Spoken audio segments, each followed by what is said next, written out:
Have you ever said yes when every cell in your body was screaming no?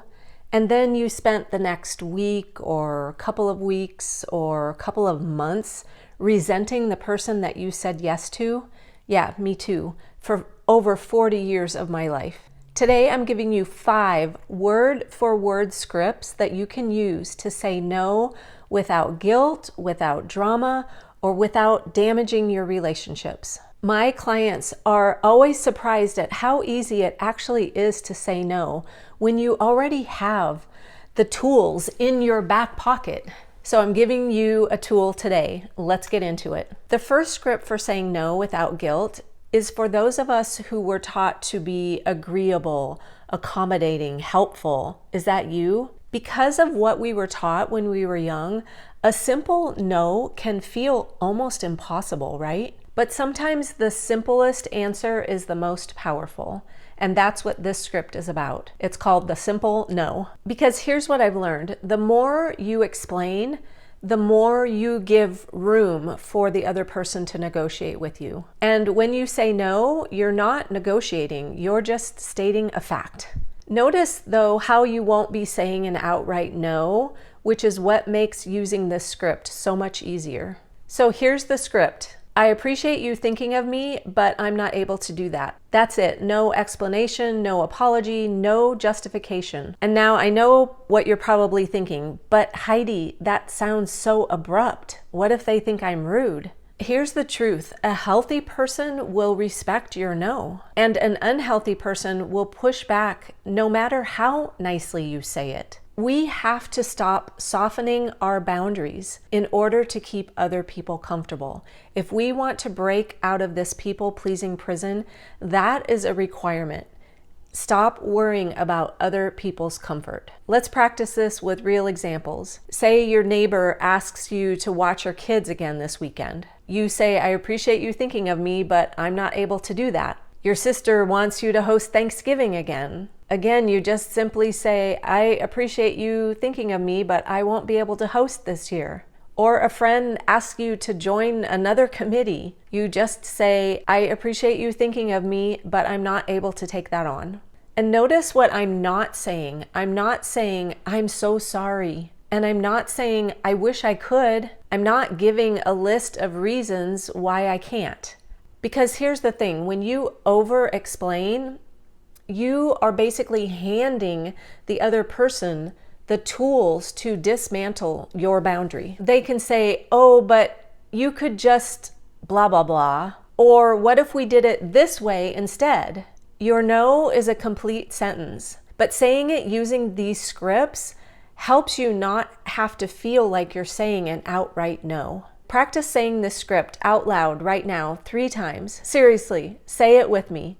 I appreciate you thinking of me, but I'm not able to do that. I appreciate you thinking of me, but I'm not able to do that. The more you practice, the easier it gets. I appreciate you thinking of me, but I'm not able to do that. Put these sayings in your back pocket so that you have them at the ready if a simple no seems really difficult for you. The second script is for those repeat requests that keep crossing your boundaries. Maybe it's the friend who always asks you to drop everything and help her. Maybe it's the family member who expects you to be available 24/7. Or maybe it's the coworker who keeps dumping extra work on you. This is when you need to name your boundary out loud. And this is called the boundary setter script. Here's the script. I've made a commitment to blank. Insert your boundary. So I won't be able to blank their request. This is powerful because you're not rejecting them. You're honoring the commitment that you made to yourself. And that commitment is as valid as any commitment you make to anyone else. Let me give you some real examples. Your friend calls every Sunday morning, but that's your quiet time. So you would say your boundary out loud, and you would say, I've made Sunday mornings as a time for rest and reflection, my quiet time. So I won't be able to talk then. Could we talk Sunday afternoon instead? Another example is your mom or mother-in-law wants you to come over every weekend, and you say, I've made a commitment to myself to keep weekends for my immediate family, so I won't be able to come over every week. How about we plan for the first Sunday of the month? Another example is your coworker keeps asking you to cover shifts for them. So you say, I've made a commitment to myself to protect my time off, so I won't be able to cover your shifts anymore. Notice the tone here. It's calm, it's matter of fact, and it's not defensive. You're not asking for permission. You're stating a fact. You're stating the commitment that you made to yourself. And here's the key. You don't need to justify your commitment. You don't need to prove that your boundary is important enough. The fact that it's important to you is enough. I want to share a story with you. I was in a session with a client recently, and we were talking about integrity with ourselves and integrity with others. And my client shared that they were amazing at keeping commitments to other people, but not to themselves. So I asked them, what plays into this for you to be able to keep it with other people, but not with yourself? And their answer was one of those big aha moments, like mind-blowing aha, but so simple. They said, when I break a commitment to myself, I'm not hurting anyone. And I was like, really? Think about that for a second. Because we do this, right? We'll move heaven and earth to keep our commitments with other people. I think partially because we want to be seen in a certain way, right? But when it comes to commitments to ourselves, we treat it like it's optional. Like breaking the commitment to ourselves, the promise to ourselves doesn't matter. But here's the truth. When you break a promise to yourself, you are hurting someone. You're hurting yourself. And you matter just as much as anyone else in your life. So back to this script. When you say this to someone, they may push back. They might say something like, but you've always done this before, or I really need you. I can't believe you're bailing on me. But you can simply say, I understand. This is a commitment to myself that I need to honor. You are allowed to have commitments to yourself, and you're allowed to honor these commitments. You don't need permission from anyone else. So use this boundary setter script when you need it. Now, script number 3 is for when you genuinely want to help, but not in the way that they're asking. This is the alternative offer script. And I want to be really clear here. Only use this if you genuinely want to offer an alternative. Do not use this as a way to soften your no if you really want to say no. Do you do that? Do you try to soften your no in ways? If you do, here's your script. I can't do blank, their request, but I could do blank, the alternative that you're comfortable with. This works because you're not rejecting the person or the relationship. You're just setting a boundary around what you're willing to give. So here are some more real examples. Your sister asked you to host Thanksgiving for 20 people, and you could say, I can't host Thanksgiving this year, but I'm willing to bring a couple of side dishes if someone else can host. Here's another example. Your friend asks her to move all day on Saturday. And you could say, well, I can't come all day, but I could come for 2 hours in the morning. So you're offering something, an alternative that's very specific. Or your neighbor asks you to watch her kids for the evening, and you can say, I can't watch your kids for the whole evening, but I could watch them for an hour while you run your errand. Now, here's the caution. Do not let this become a way for you to people please. If you're offering an alternative out of guilt or fear, you're still abandoning and sacrificing yourself. Ask yourself, am I offering this alternative because I genuinely want to, or am I doing it out of guilt? If it's guilt, go back to script 1 or 2. A simple no is always an option. And one more thing, when you offer an alternative, be very specific. Don't say, maybe I could help a little. Like in the example I gave, I could help for 2 hours in the morning. Say exactly what you want and are willing to do. Vague offers lead to vague boundaries, and vague boundaries get trampled on. Your alternative is not a negotiation. It's a clear offer. They can take it or they can leave it. And if they push for more, you can simply say, that's what I can offer. Let me know if that works for you. And it's like, done. That's number 3. The 4th script is my favorite, and it has saved me. When I learned this and started using it, it was a game changer for me. So the 4th script for saying no without guilt is your secret weapon when you feel that immediate pressure to say yes. You know the feeling, right?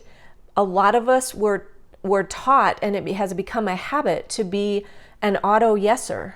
So someone asks you something and your mouth starts forming yes before your brain has even had time to think about it. And that is just decades of conditioning. And again, it's habitual. That's the people-pleasing autopilot kicking in. And this script is called the pause, and it interrupts that automatic pattern. So here's the script. Let me check my schedule and I'll get back to you by blank, a specific time.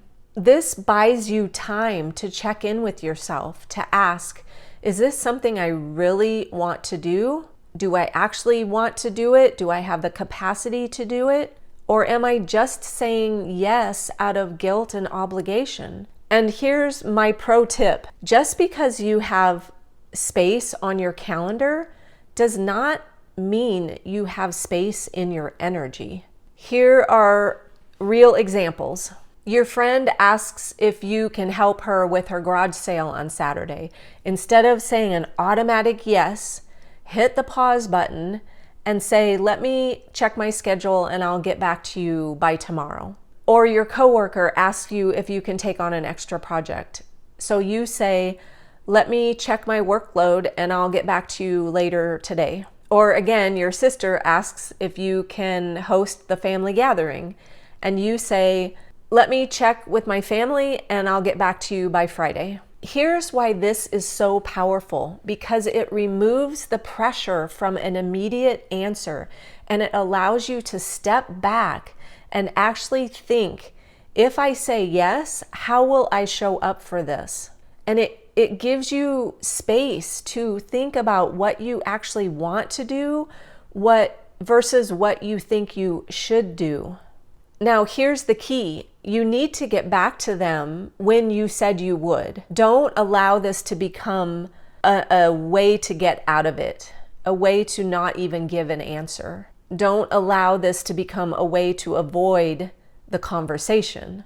So use this time, this pause, intentionally. When you're in the pause, when you're in the space between when they asked and when you said you'd get back to them, ask yourself, do I genuinely want to do this? Do I have the time and energy? Not just the time on my calendar, but do I physically, emotionally, mentally have the time and energy to take this on? If I said yes, am I saying yes out of guilt or out of genuine desire to help? What will saying yes cost me? If I say yes, how will I show up? Will I show up happily and willing to step in and do it? Or am I going to show up begrudgingly? And then, this is crucial, when you get back to them, give your real answer, not the answer you think they want to hear. Give your real answer. If it's a no, that it's not the right time for you, say that. And if it's a no, use one of the other scripts that I've already covered. And if it's a yes, say yes with your whole heart, knowing that you're saying it freely, that you're choosing to do this from a genuine place of wanting to do it. So here's what I want you to understand. The pause is not about stalling. It's about reclaiming your right to make conscious choices and not automatic ones. It's the way to, again, break that automatic pattern of saying yes before your brain even has time to think. Many times we run on autopilot and we say yes without even thinking about it. It's just as automatic as putting on our seatbelt when we get in the car. For years, I said yes instantly because I was afraid of disappointing people. That was my biggest people-pleasing hurdle to overcome. I was afraid if I said no, that they'd think I was difficult or selfish. And I was afraid of hurting their feelings. So I'd agree to things before I even knew really what I was agreeing to. I'm curious, do you do this? I would love for you to comment and let me know.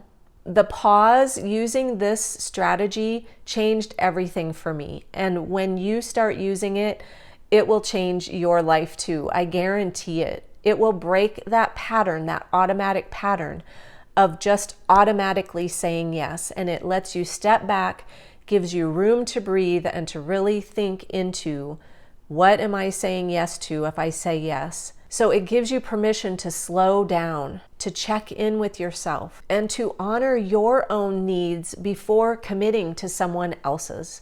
And you know what? Healthy people respect this. When you say, let me check my schedule and I'll get back to you, a healthy person will say, sure, take your time. The only people who get upset when you use the pause are those people that were relying on you to say yes. They were counting on your automatic yes. And those are the exact people that you need boundaries with. But we teach people how to treat us. So if we've been auto-yesing for a long time, they'll get used to us saying yes. So practice this. Let me check my schedule and I'll get back to you by whatever time. Make this your default response to any request. Give yourself the gift of time. Give yourself the gift of choice, because you deserve to say yes when you mean yes and no when you mean no.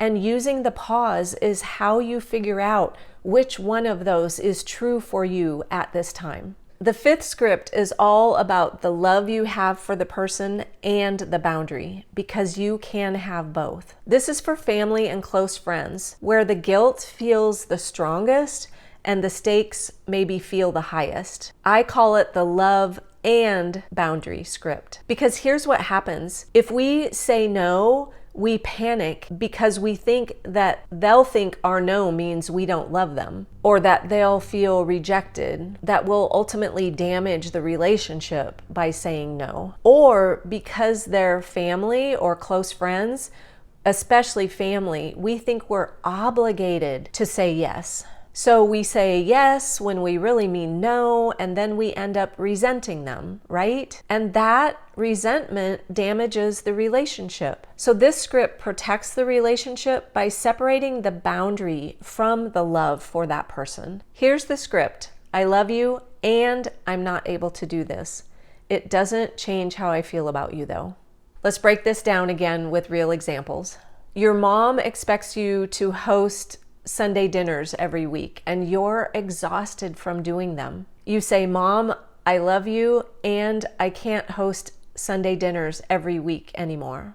It doesn't change how much I care about you. How about we do it once a month instead? Another example is your best friend keeps asking you to go out during the week nights and you need rest. You need downtime during the week. You say, I love spending time with you and I need my weeknight evenings for rest.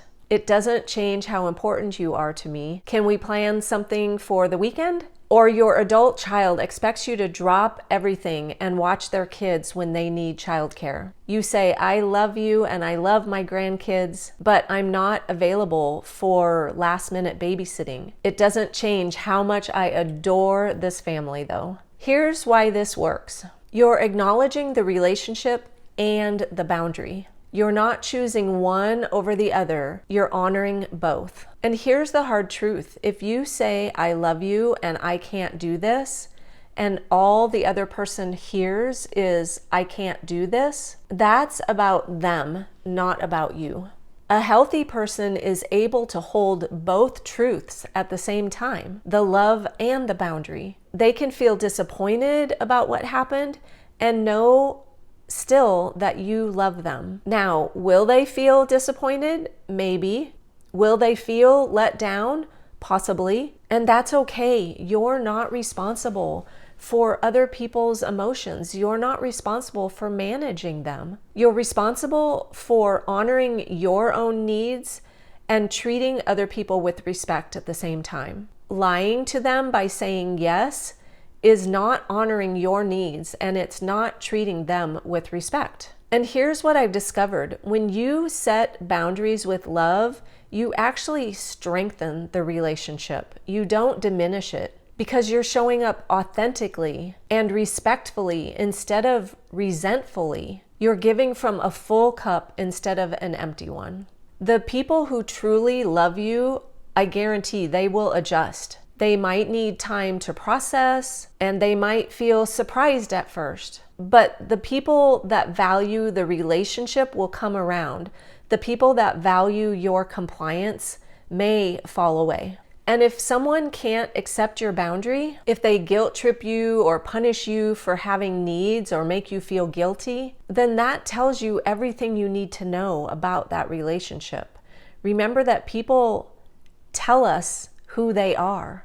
They show us who they are, so we need to believe them. And I used to avoid saying no because I was terrified of rejection, and I thought I was avoiding that rejection by not speaking up. But here's the tough truth that I had to swallow. By never saying no, I never gave people a chance to show me who they really were. I was so busy keeping everyone happy that I created my own prison. And the day that I realized that, everything changed, because I finally understood. My people pleasing by always saying yes wasn't protecting my relationships. It was actually preventing me from having real relationships. Your boundary is the truth teller. It shows you who's in your life because they love you versus who's in your life because they love what you do for them. Ouch, right? So practice this. I love you and I'm not able to do this. It doesn't change how I feel about you though. Say it with warmth, say it with conviction, say it with the love that you truly feel. And say it knowing that you're protecting both yourself and the relationship. So there you have it. 5 scripts for saying no without guilt. Which one are you gonna start working on first? Which one do you need the most right now? I invite you to actually practice it. Maybe even write it out. And like I said, put it in your pocket, in your imaginary back pocket, so you have it ready when you need it. Again, the pause is my favorite. So I'd love for you to drop a comment and let me know which one you're gonna start on first. I read every comment, and I would love to know what your current situation is that you're dealing with. And here's the thing, knowing these scripts is step 1. But if you're stuck in a prison of guilt, every time you try to say no, set a boundary, speak up for yourself, I want you to watch my video next on how to let go of your need to keep everyone happy. In that video, I walk you through why we feel so guilty for saying no and how to release that guilt for good. And that video is linked right here. Hi, I'm Heidi, and I help midlife women stop people pleasing and start prioritizing themselves. If this video resonated with you, hit like and subscribe for more. Remember, saying no to them is saying yes to yourself. Pick one script and try it this week. Thanks for watching, and see you in the next video.